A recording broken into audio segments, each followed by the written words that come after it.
یہودا کا بادشاہ حزقیہ۔ اور شاہ اسرائیل ہوسیہ بن ایلا کے تیسرے سال ایسا ہوا کہ شاہ یہودا آخز کا بیٹا حزقیہ سلطنت کرنے لگا، اور جب وہ سلطنت کرنے لگا تو 25 برس کا تھا، اور اس نے 29 برس یروشلیم میں سلطنت کی۔ اس کی ماں کا نام ابی تھا جو زکریا کی بیٹی تھی، اور جو اس کے باپ داؤد نے کیا تھا اس نے ٹھیک اسی کے مطابق وہ کام کیا جو خداوند کی نظر میں بھلا تھا۔ اس نے اونچے مقاموں کو دور کر دیا اور ستونوں کو توڑا اور یسیرت کو کاٹ ڈالا، اور اس نے پیتل کے سانپ کو جو موسیٰ نے بنایا تھا چکنا چور کر دیا، کیونکہ بنی اسرائیل ان دنوں تک اس کے آگے بخور جلاتے تھے، اور اس نے اس کا نام نحشتان رکھا، اور وہ خداوند اسرائیل کے خدا پر توکل کرتا تھا، ایسا کہ اس کے بعد یہودا کے سب بادشاہوں میں اس کی مانند ایک نہ ہوا، اور نہ اس سے پہلے کوئی ہوا تھا، کیونکہ وہ خداوند سے لپٹا رہا اور اس کی پیروی کرنے سے باز نہ آیا، بلکہ اس کے حکموں کو مانا جن کو خداوند نے موسیٰ کو دیا تھا، اور خداوند اس کے ساتھ رہا، اور جہاں کہیں وہ گیا کامیاب ہوا، اور وہ شاہ اسور سے منحرف ہو گیا اور اس کی اطاعت نہ کی۔ اس نے فلسطینیوں کو غزہ اور اس کی سرحدوں تک نگہبانوں کے برج سے فصیل دار شہر تک مارا۔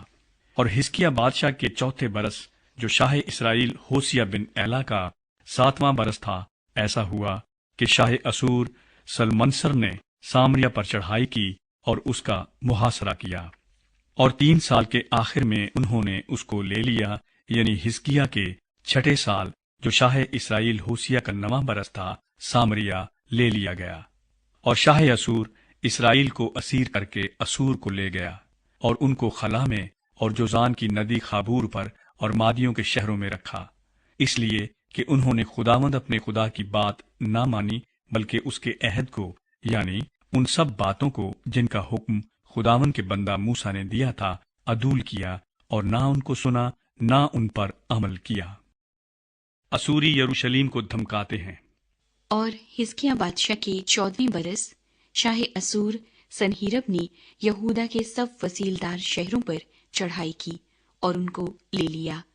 اور شاہ یہودا حزقیہ نے شاہ اسور کو لکیس میں کہلا بھیجا کہ مجھ سے خطا ہوئی، میرے پاس سے لوٹ جا، جو کچھ تو میرے سر کرے میں اسے اٹھاؤں گا۔ سو شاہ اسور نے 300 قنطار چاندی اور 30 قنطار سونا شاہ یہودا حزقیہ کے ذمے لگایا،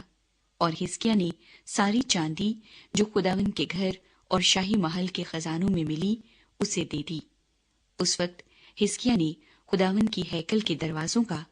اور ان ستونوں پر کا سونا جن کو شاہ یہودا حزقیہ نے خود منڈوایا تھا اتروا کر شاہ اسور کو دے دیا۔ پھر بھی شاہ اسور نے ترتان اور رب سارس اور رب شاکی کو لکیس سے بڑے لشکر کے ساتھ حزقیہ بادشاہ کے پاس یروشلیم کو بھیجا۔ سو وہ چلے اور یروشلیم کو آئے، اور جب وہاں پہنچے تو جا کر اوپر کے تالاب کی نالی کے پاس جو دھوبیوں کے میدان کے راستے پر ہے کھڑے ہو گئے، اور جب انہوں نے بادشاہ کو پکارا تو الیاقیم بن خلیقیہ جو گھر کا دیوان تھا، اور شبنا منشی اور آصف محرر کا بیٹا یواخ ان کے پاس نکل کر آئے، اور رب شاکی نے ان سے کہا، تم حزقیہ سے کہو کہ ملک معظم شاہ اسور یوں فرماتا ہے، تو کیا اعتماد کیے بیٹھا ہے؟ تو کہتا تو ہے پر یہ فقط باتیں ہی باتیں ہیں کہ جنگ کی مصلحت بھی ہے اور حوصلہ بھی۔ آخر کس کے برتے پر تو نے مجھ سے سرکشی کی ہے؟ دیکھ، تجھے اس مسلے ہوئے سرکنڈے کے عصا یعنی مصر پر بھروسہ ہے، اس پر اگر کوئی ٹیک لگائے تو وہ اس کے ہاتھ میں گڑ جائے گا اور اسے چھید دے گا۔ شاہ مصر فرعون ان سب کے لیے جو اس پر بھروسہ کرتے ہیں ایسا ہی ہے، اور اگر تم مجھ سے کہو کہ ہمارا توکل خداوند ہمارے خدا پر ہے، تو کیا وہ وہی نہیں ہے جس کے اونچے مقاموں اور مذہبوں کو حزقیہ نے ڈھا کر یہودا اور یروشلیم سے کہا ہے کہ تم یروشلیم میں اس مذہبے کے آگے سجدہ کیا کرو؟